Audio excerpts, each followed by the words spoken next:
Hello, my name is Brandon Hicks, and today I'll be demonstrating the Human vs. AI Pictionary assignment I made for sixth to eighth graders. This can be in either a physical classroom, online, or hybrid sort.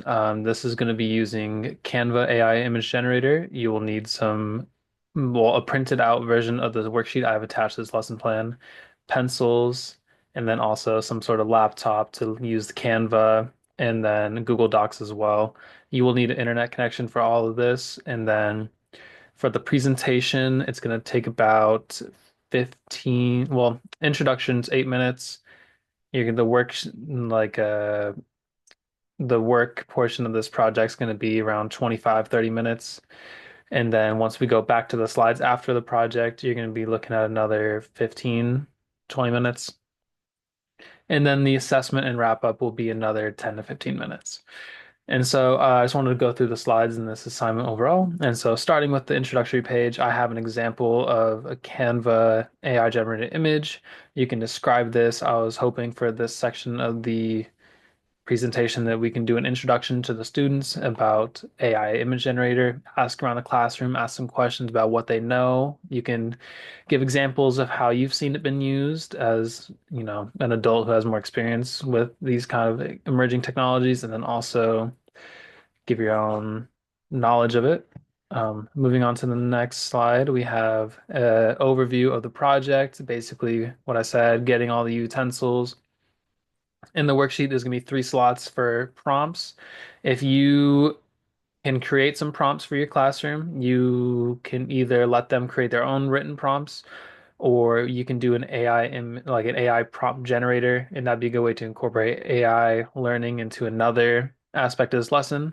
But basically, 3 areas of this work page, you're going to be using written prompts. Students will draw their own version of that written prompt, and then you're going to take that same prompt into Canva AI image generator, and then you will have the students go ahead and see how that comes up. You're going to time how long it takes for Canva to create that image, and then they will go ahead and take a copy of that image or a screenshot of the image, put it into a Google Doc, and they will send that to you, your Google account, at the end of the lesson so you can collect it all.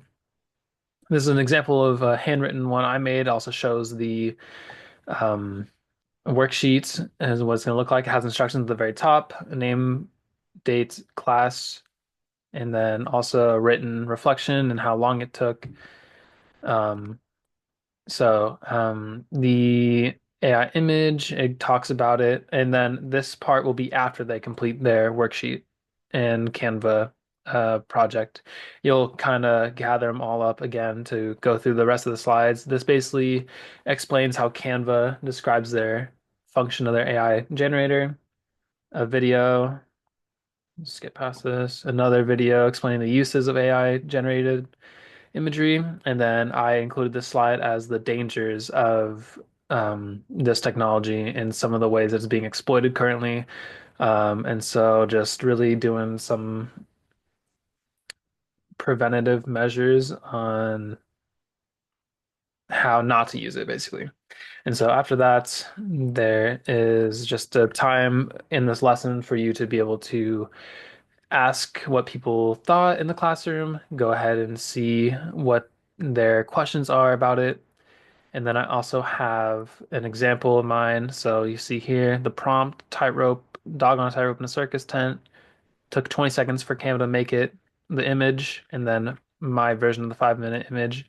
The kids don't necessarily have to put their worksheet into the Google Doc. This is just for the example, but you'll be collecting the worksheet as well as the Google Doc will be sent to you. And so with this, really hoping that we can emphasize question asking. Hopefully, this isn't a graded assignment, just using it as an assessment and then asking questions with the students and just making sure that they're paying attention, learning, and then see if we can spark some curiosity in them. All right, and that should be everything. And so, again, just making sure that we, as instructors and teachers, are just making sure that we include student participation, sharing a little bit, getting them engaged, and then this lesson will hopefully teach you as an instructor as well as students about AI image generation and also give them some sort of creative outlet in your classroom. Awesome. So have fun and good luck.